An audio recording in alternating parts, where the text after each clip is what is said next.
everyone for joining. We're super excited to invite two companies and individuals today to our entrepreneurship panel. So we'll be exploring a little bit about the realities of building a biodesign venture. Maybe we'll explore a little bit about scaling these kind of technologies and to tackle manufacturing bottlenecks and so on. And also building cross-disciplinary teams to make such a bio-design venture successful. So most importantly, we'll hear what it really takes to bring sustainable innovation from the lab to wardrobe. So we're super excited to have the co-founder and CEO of 𝗙𝘀𝘀𝗵𝗶ecie with us, Renana Krebs. Renana. And then we've also got Viviane Paraschiv, General Manager of Biofluff.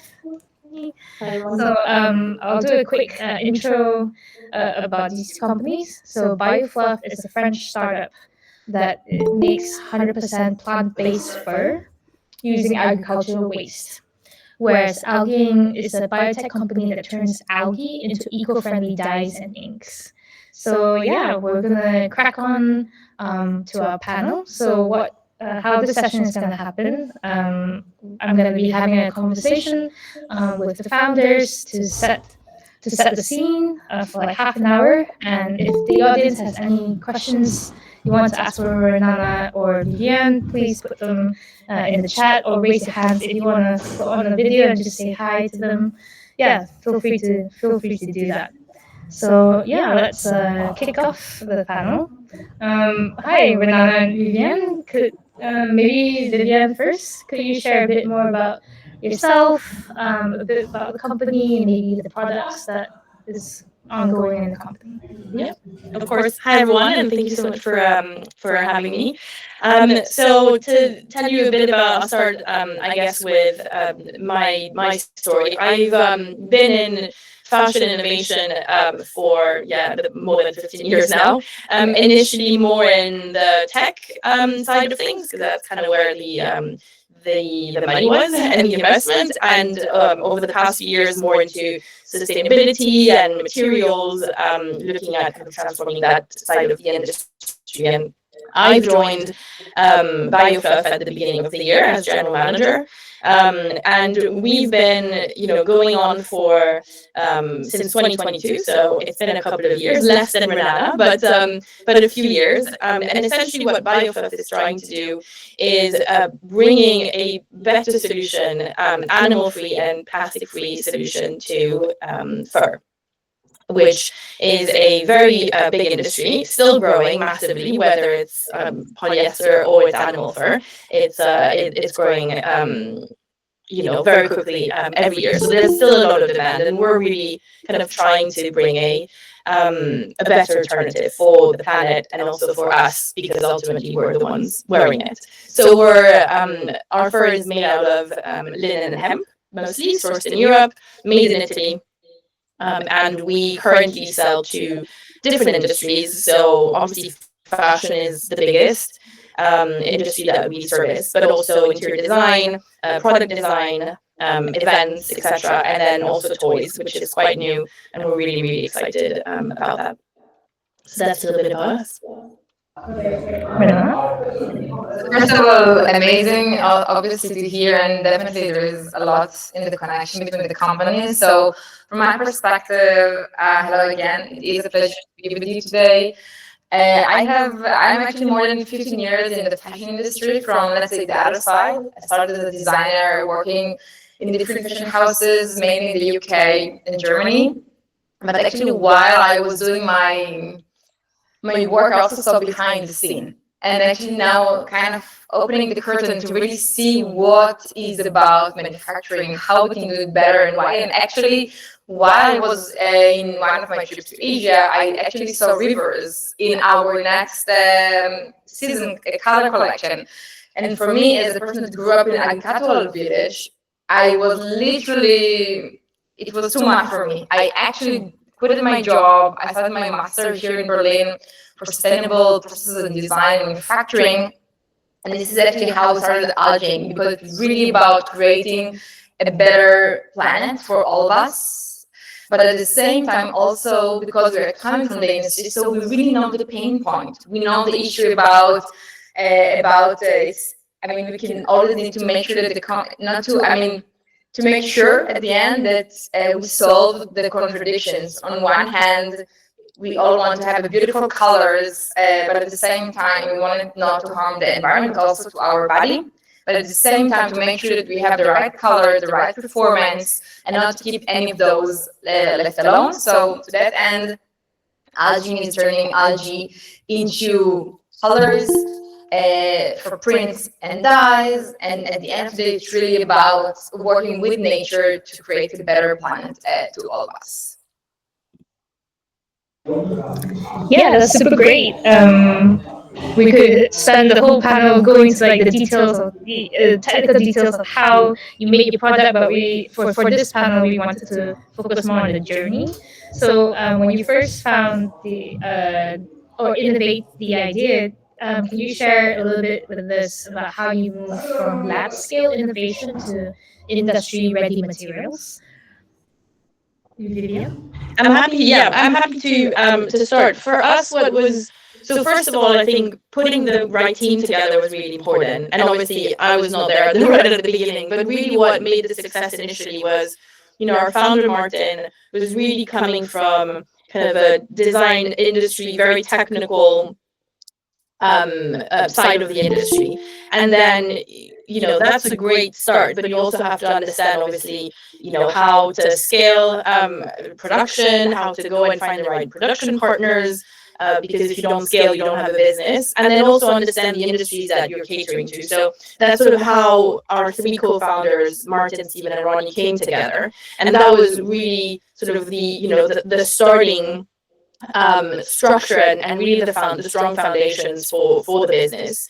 So that's the first thing. And I guess in terms of then going back to your question around sort of scaling, and how do you start from just the concept to really having a product that has a product market fit and that's ready to go and be launched.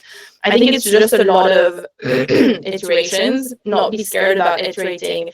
And for what I think is always the most crucial is not to be scared to show what you've got to potential clients and gather all that feedback, because the more you sort of get that information, get those insights, the better you understand what you need to improve and the fastest you can go. And I think just that very quick sort of iterative mode and what you call in tech, for example, like test and learn, is super important, because then you'll just build knowing, taking into account the feedback that you've gathered from the industry, not what you think is best, because sometimes there can be a disconnect between the two.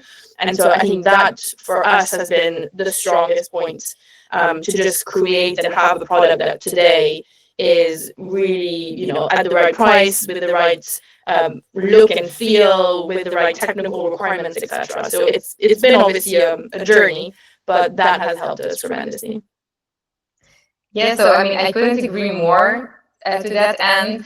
And for us, always, it's definitely about to understand how you move from lab into the real world environment.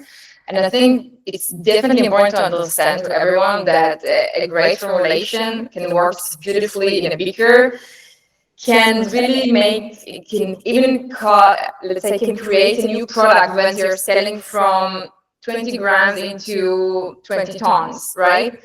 So here it's really about, again, getting the feedback from the customer and to learn and to adapt. And at the same time, not too afraid of, we need to make it better.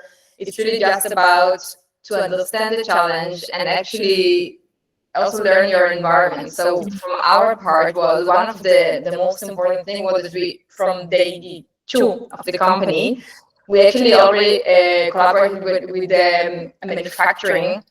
We already had more than 40 years of experience. So basically, for us, it was reducing mistake, reducing time to market, to have a really trusted partner. And I think going back to the feedback, it's really, really crucial not to be afraid to get feedback from your customers, because this is the only way you can really pinpoint the right product at the right, as you also mentioned, maybe the price point. And I think it's really about working together. It will never be like, oh, I have a great innovation and tomorrow we will scale. It's really about the process, first from the lab into the scale and the manufacturing process with the support of our community, which is the brand, the manufacturing, and of course our partner of production. And I also want to mention into a point, Viviane, you mentioned at the beginning about the right partners and also the right team. I think this is actually really crucial point as well, because I mean, at the end, it's all about people. So also here, building the right team, having basically completely different people around the table with different opinion, different background, different languages was for us also part of the secret, actually, that made this into a success.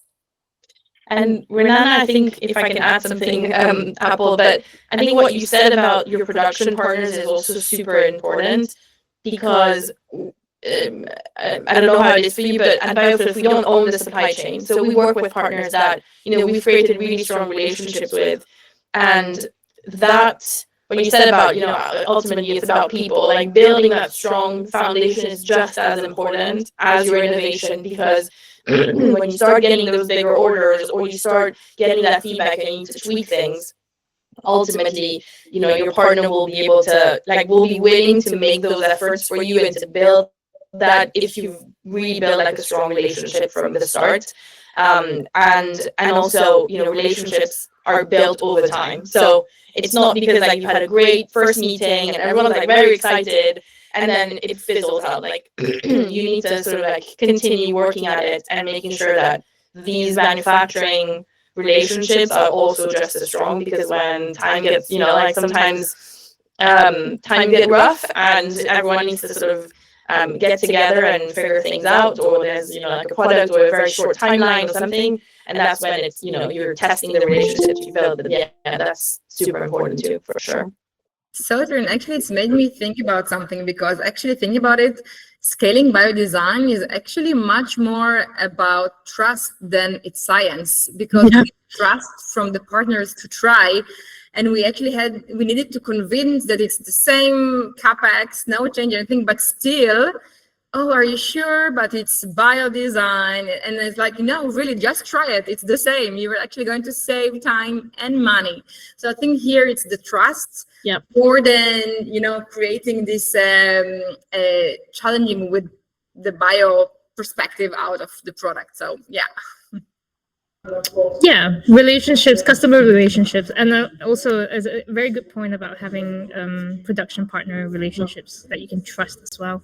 Because they're the one making your products. So on this topic of relationships, because when you're a novel product or a company with a novel product, do you think would you tackle the luxury market because when new products are being made, most of the time they're not as cheap as materials that are in the mass market, and you're trying to compete with them in terms of price as well, and quality too. So have you had any experience just going to the luxury market and asking them maybe for funding or collaboration to help your work? I'll let you go first. Absolutely. I think it's very interesting about luxury, because for us, when we work with our partners in the luxury market, it's very interesting because for them actually looking for the right material, for the right product. And sometimes even the product itself is all about the value of sustainability for itself. So they really appreciate that when we bring a new ingredient into their process. So I think this is in a way the door is open. We don't need to convince. We don't need to make effort because the door is open. Obviously, there will be the process in between the type of customers. But they definitely take the risk. They definitely dare first around the table to hear and to listen and try, because they're very familiar with small processes, slow at the beginning, smaller quantities. But this was amazing. It was like Anna said, like a door opener for us, and still is. Together with it, though, it isn't for us also to understand that we would like always to grow and need obviously the mass adoption for it. But I think the luxury market is a great beginning to show that we can do it. It is with all the high standards of production. And it's a great partner, obviously, they can really appreciate the value above price. Yeah, I think luxury is an interesting one. And I come from with kind of like an insider perspective. I started my career in luxury. So I was at Louis Vuitton for 7 years, Ralph Lauren, Farfetch. So I kind of understand how these houses work. And it's quite interesting to see that a lot of people often on the startup side really want to go to luxury first because it's also, let's be honest, it's a great name to have on your deck or on your website. It's people will know these brands. They're like, oh my god, you work with that brand. So often there's kind of that image, and it's amazing. But also I'll probably start with the positive, and maybe I'll go with like some of the pain points that you can also see. Because I think it's good to not be naive also about kind of working with that industry. I think the great points about working with luxury is that, as you said, Renana, they're used to quality. They're used to doing things differently. They're used to pushing the envelope and trying things a little bit different. So that is great because you have partners already who are in that mindset. They do have budgets for it. Obviously, times are a bit more complicated in 2025, but there are budgets for that. The teams are used to working in that way and are quite open to it. Also, in terms of volume, what is great about luxury is that they are able to produce one-off pieces for a fashion show, for a photo shoot. So also for the startup, it doesn't put pressure on needing to produce all of a sudden a very high quantity, because we know that can be a very pain point when you're in those early stages. So I think that is great in terms of like mindset and the resources required. And obviously then being able to, we know often when you've got a new product, an innovation, your price is higher than the market. So luxury will be able to sort of more easily embrace those early stages of your product or your innovation. Now, I think in terms of looking at a bit of the negative, what can be tough is scaling. You can have that one-off small volume. Kind of it helps you validate some of your assumptions, but then scaling is complicated because let's be honest, it's not very high volume. And if you're in it to also have a real business that makes money, that traction, if you need to at any point to get any investor on the table, volume is not really where luxury will be able to give you. And the second thing is, it's because it's a very creative industry. It's great, but the negative can also be that sometimes the creative director will come in and all of a sudden say, no, that's not good enough. Or I was thinking of something else, and like switches their idea. We've had that like the last fashion week where the last 24 hours before the show, something changed. So I think that's also something that it's important to know, because it sometimes it can be hard to like lock in those contracts and just know that it's great, but you really can't be relying only on that industry for sure to be able to scale. And that it's sometimes also, and I'll finish on that one, but I think it's also I think industry, probably like all of the industries, but where if you can get like a warm introduction, someone introducing you and with a few key people, I think that goes a long way, because what I've learned over the years of working in luxury is that people tend to stay in that industry, and so it's a very small world, very small circles. So if you can get a friend of a friend, but like a warm intro, anything that will always be very, very valuable, because they are, anyone working in the luxury industry is constantly bombarded by people wanting to work with them. So I think that can make a difference in getting the right in front of the right people. Yes, I cannot not agree more. And talking about like what you were saying about budgeting and making all this partnership, I would like to go a bit before that, so more on the early stages of your journey.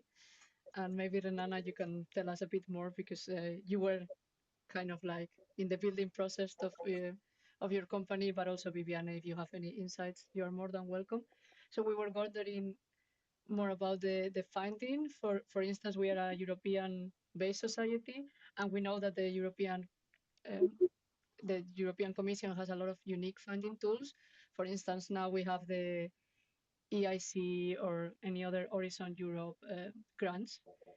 So we were wondering if these have supported your journey, and if you think that, what is your opinion of policymakers, if they are doing a great job to kind of promote the environment for this type of companies to be developed?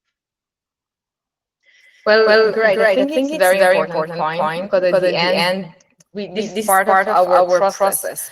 A good innovation is not as good as the way, let's say, creating a long life. It's very, very critical in a very long sales cycle in our industry. I think something we learn over and over again. It's really something, and actually, unlike other industries, we really see like the needs of understanding a very long sales cycle, and to give the room of changing or pushing collection to the next season, because budgeting, because of the storytelling, because of color that's better in this season or the other. So I think it's really understanding from all around the complexity this industry.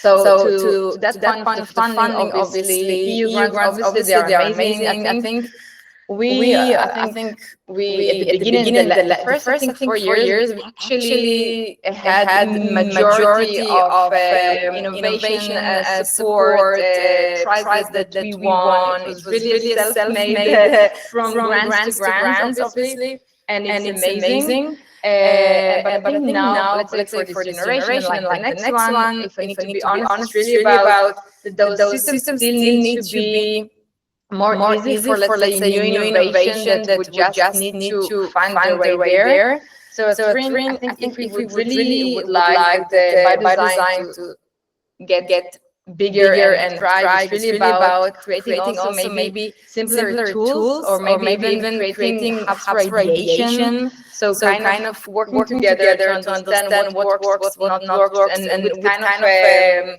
inside of hubs who can already test and get feedback very well. And because even from my colleagues, we even try to support. We really see this help when we give them like a quick feedback from our, let's time in this. So again, creating the right network and hubs to support each other.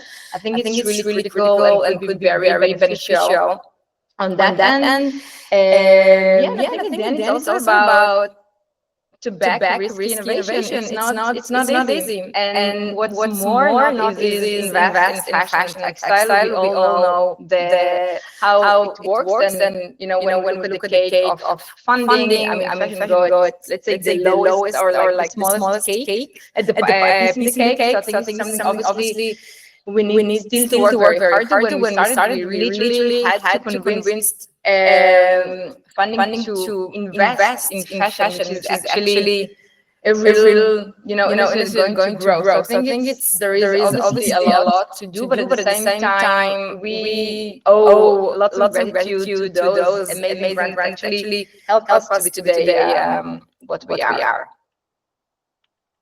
How you see it from your side? I mean, I can share a little bit from our side, because the beginning of Biofluff, so our headquarters are in the US. So we initially didn't really go out to get any grants, because the US system is very different. But now we are set up in Europe. And so as we were kind of scaling the company, we started looking into EIC funds and grants. I think what's interesting is that, and the previous startup I was with actually got into the final three to get one of those grants. So I've been kind of involved, not necessarily with Biofluff, but also involved in a previous company. I think it's definitely amazing tools that are available.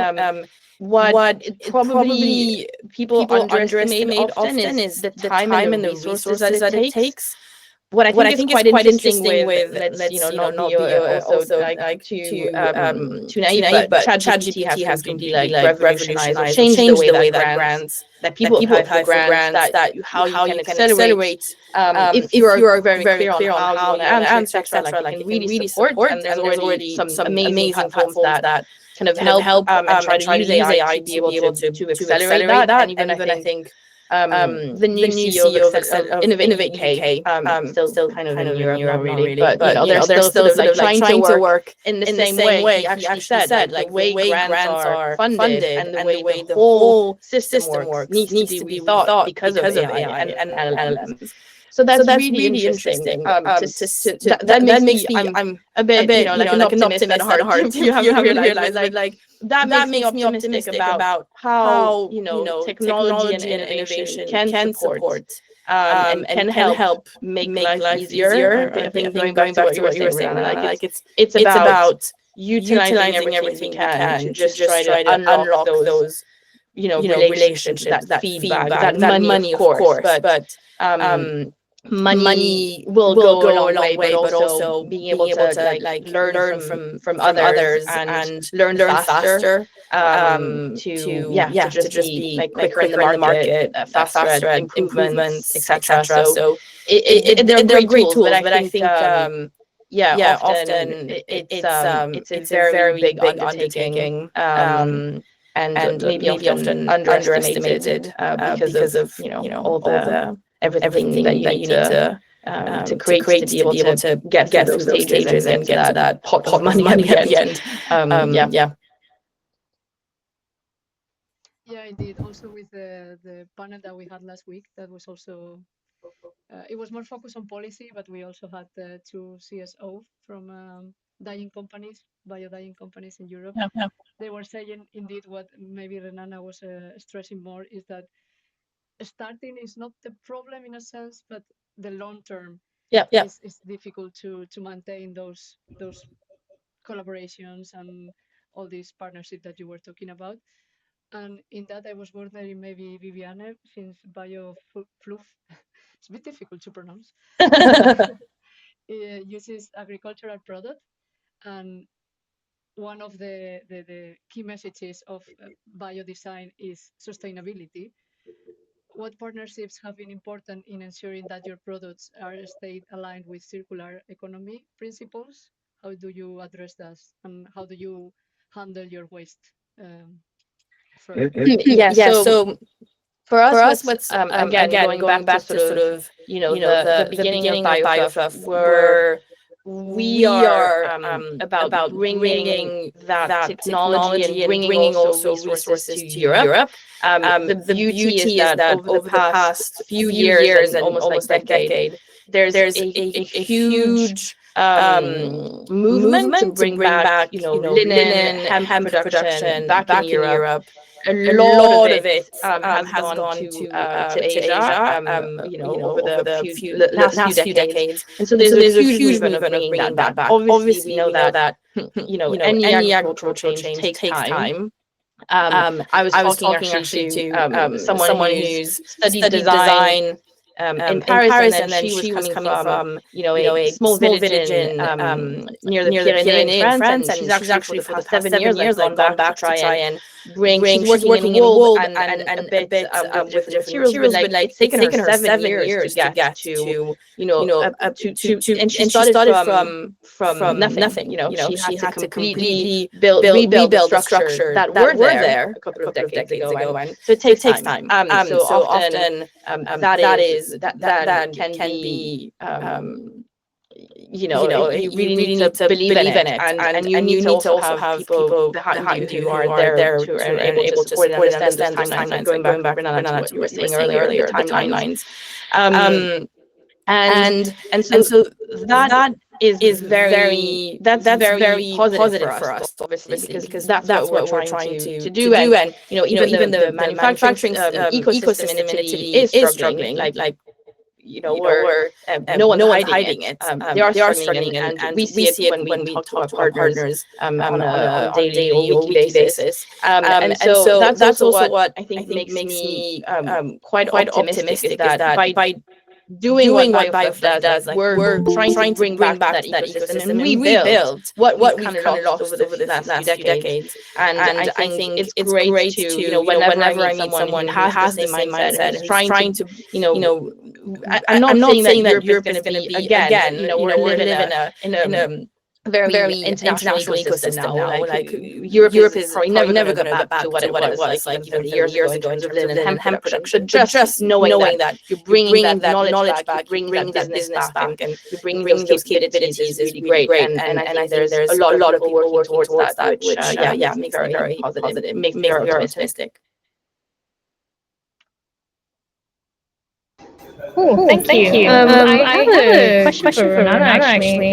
Because when you're making all these outdated ink and dyes, when you say outdated ink, you make it for the art industry as well, like painting. Can you share a little bit about that? Yeah, great. So maybe also what Viviane started with, I think it's very interesting to understand and to learn the fashion industry. And also there is a lot of neighbors in industries that we obviously work together. So from cosmetics into food and kids, from games and the product design, we definitely see that color at the end is everything, right? So on behind the wall, I mean, literally see colors everywhere. So obviously, art is part of that. We actually had a beautiful project in Germany when some artists actually draw on people like t-shirts and kind of interact between the colors and the body. And obviously, yes, it's for any use. Or I mean, depending on the technology and the implementation, but yes, obviously we see kind of endless possibilities, obviously with the focus of our core industry, but definitely we see like the next generation, how it's going to evolve and serves. And I think for us it was really about to understand kind of how creating a well-being into our own community. So it starts when we wake up, and we have a bed sheet to sleep from with dyed algae. And then continue with the day, having the yoga outfit. So really everything attaches the skin when we go to sleep and waking up, really creating this kind of a toxic-free surrounding. And this is exactly how we started the second skin process, and now obviously evolving into nearby industries. Yeah, that's quite cool. You never thought that, when you create these products, you are also responsible for, skin skin contact and the health of your customers and so on. So and how do you find advisors to advise you on such things? Do you have any experience of that? Sorry? Do you have any experience of finding advisors to help you guide the products in terms of human safety, I would guess. Like your skin contact with your products, with the dyes, ink, or the plant-based for. Of course, I think this goes without saying. I mean, we have so much certification and product, and because obviously we need to be more than we have now. So we have the Savian certification, which is obviously there, but we're doing a lot of toxicity testing, second skin testing, working with universities as well as a third partner to really validate everything we're doing. So obviously it needs to be backed with science, backed with results, and this is the only way for us to move. And to add on to your question, I think finding advisors is also a great way to get insights from the industry, from people who've been in it for a very long time and have a very clear point of view.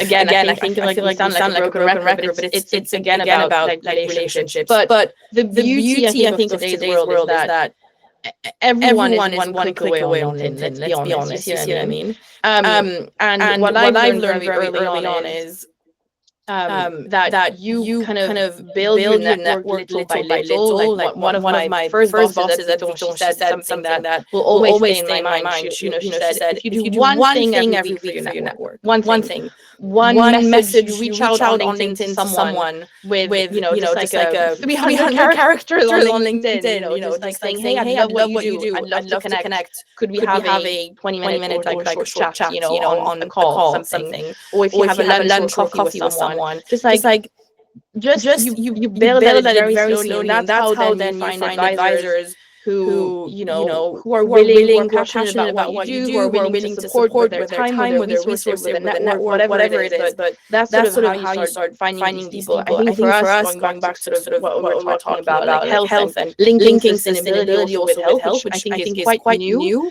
There's some also reports that are coming, and it's great to see, obviously, like more scientific backed research to show the link between those two. That I think for a long time was sort of disconnected or not seen as something that was linked together. So I'm very happy to see this happening and sort of data coming out. But we've had, for example, Veronica Chow in the fashion industry is very. You should anyone if you're interested about kind of creating the link between sustainability, fashion, and health. Like she's very vocal about this. As she used to be the CEO for 𝗙𝗀𝘀𝗁𝗏, and she is a big investor in fashion. And I think also listening to and reading what she shares on social media and listening to her interventions on panels. Like I feel like you start seeing people react to it and sort of make those connections and make those links. So it is really important. And I think definitely as we go, and you're saying toys, like we are also going in the toy industry, for example, like obviously that's something that is even closer because it's not just the health of us adults, but it's the health of the younger generation. So yeah, we're very passionate about this topic. Nice. So building on top of, you mentioned that networking is, it's very easy to network nowadays. I do agree with you. I just want to know, because in our shoes, I'm going to assume most of the audience here might be from academic backgrounds or research backgrounds. So whenever we talk about a biotechnology, or using biological organisms to make something, a new technology to help us and humanity, we always just use organisms to make a chemical, and that's it, and sell a drug or chemical to a market. However, in the fashion industry, you have to think a lot more. You have a bigger team. You have a team of not just biologists and engineers, but also designers. And I'm sure there will be some kind of a friction between them. There will be the designer saying, like, I want this color. And the biologists will be like, we can't make that color. And the engineers will be like, oh, we can't scale it up. So, what's your experience so far in fostering collaboration within the team itself of such diverse, opinions and mindsets? You want to go first, So again, I've been kind of working in innovation and transformation. So whether I was, and sometimes I was kind of on different sides of the I guess the room. Sometimes I was like the bridge between engineers who were like writing code and people who were in the luxury industry. Sometimes I was sort of on the brand side. So I've played different roles in that sort of triangle, I guess. And I think that going back to sort of an analogy that I quite like to use is think a little bit as the human body. Like we are all pieces of the puzzle, a different organ, and it's very it can seem complex, but it can work together beautifully. And I think that's sort of if you think that everyone has something different mindset, a different perspective to bring to the table, and it's just about seeing how you connect all of that. And again, I think the most important is not about who's right or who's wrong. It's like what does the market need? What are clients telling us? Because ultimately that's the source of truth. And I think it's between sort of what the clients want, what the engineers, the scientists can and what to do or comfortable doing, and then what your more sales team or the ones who are kind of making also that translation can bring, and it's about bringing everyone to the table. And sometimes just saying to a client, it's not about over-promising, something. It's about being open about understanding what they want, and then saying, look, this is in your timeline, this is what we can deliver, these are the constraints, what are you okay with? And sort of like finding the middle ground and being completely honest, sometimes it will, and bringing everyone in the room together. I feel like sometimes maybe sales teams or people who are more on the commercial side might be a bit scared to bring in maybe the more, someone who's maybe more in the background or not used to speaking to a client. But actually, those meetings are sometimes the best ones because you're bringing everyone together and then you understand everyone's constraints and you're able to find a solution or middle ground. So yeah, I think it's really about sort of creating those synergies. Even sometimes it can feel or be a bit daunting, but it's when it works and when it happens, it's beautiful. Yeah, I completely agree. I think for us, I mean, when you have biologists, chemists, technical engineers, designer, visionary, like everything, like obviously the business side, obviously it's a lot, but I think this is, honestly, as I mentioned, it's actually our secret, because creating and actually the only way forward for us is actually to build a shared culture. So when we all have the same vision, the same wishes, the same, the way to solve the problem, we actually here is where we're beginning a new material into a real world. So having these seeds actually amazing to see. One says yes, one says no, but then the outcome is amazing. And I think this is what made us actually keep moving and going forward. So a multidisciplinary team is only our way moving forward and our spirit. Yeah, finding the right team is really important, because I've seen a lot of startups or even like small companies, their business managers like a vision doesn't align with the innovators and the biologists, and then the companies just close down because of that. So yeah, we're closing. I just want to ask one last question for the both of you. What's next for your company? What are you doing anything in the next few months that's like really interesting? Are you picking up new customers or expanding into another continent maybe? Can you share a bit about that? I can go first. We've got some very cool things happening. We're very, very excited. We're working on a new line that's a bit more geared towards toys, but we're looking forward to sharing that in the next couple of weeks. So follow us. We'll be announcing it soon. And then, for us right now, we're in the middle of like fall winter collections or orders for fashion. So that's sort of keeping the team very busy. We've got a lot of requests. That's a good sign. But that's sort of what we're working on. So hopefully on the next, fall winter collections, fashion shows, you'll see some of more of our fur. So yeah, stay tuned for that.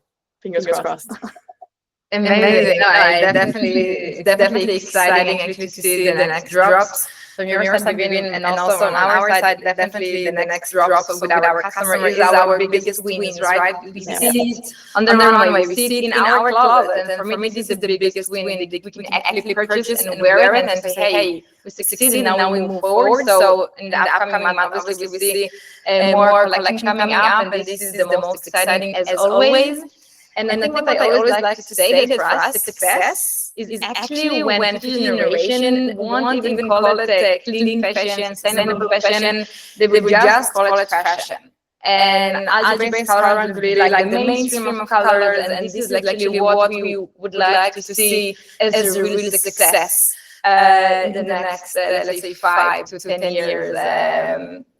Beyond our drops and the collection, and there's a lot to look for. So stay tuned. I agree with Renana. When we're going to stop talking about green or sustainable, that's going to be the win. When it's going to be fully integrated. But yeah, that's great.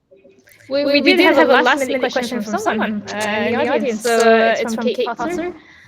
She asked whether you see a shift in industry standard and the adoption of the technology more broadly beyond the luxury markets, so maybe in the mass markets. Definitely.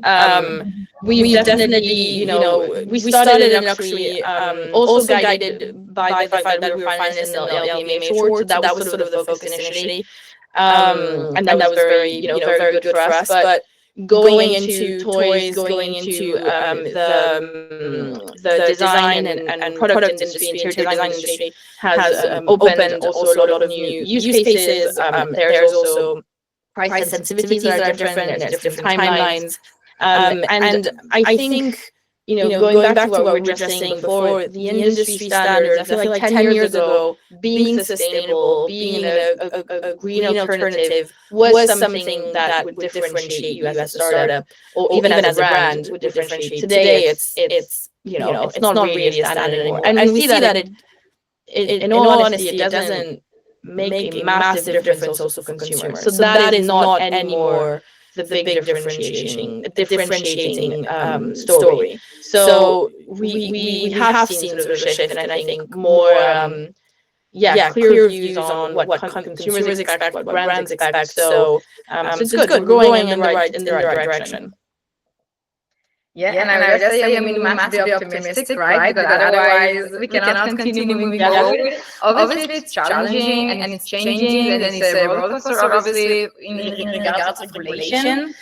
But at the end of the day, if you have a good product, you have a good quality and performance, and you have the right ability to scale, and at the same time deliver the right pricing, you got a winning product regardless. So I think this is what all of our customers will agree, that they will replace only for Argent colors or for the next fur, if we have the right scalability and the pricing, and then the discussion changing once we're like trying to move in between the pavements, so to say. So it's on the right way, and we need to keep moving. Yeah, slowly and surely. And I do agree that you just have to believe in what you believe in, and you'll attract the right customers. If like customers don't agree with your vision, then that's probably not the people that you want to sell to, So let's give a round of applause to our panelists, and let's wish them the best in capturing the market as much as possible. We'll hope to see plant-based fur soon. Toys, maybe Le Bruce. So, thank you so much again. And we're gonna say goodbye to Renana and Viviane. And thank them again. And then we're gonna take a short 10-minute break before our next academic session with 𝗙𝗲𝘀𝗁𝗏. So thank you so much. Bye. Bye. Right, we will resume our session in 10 minutes.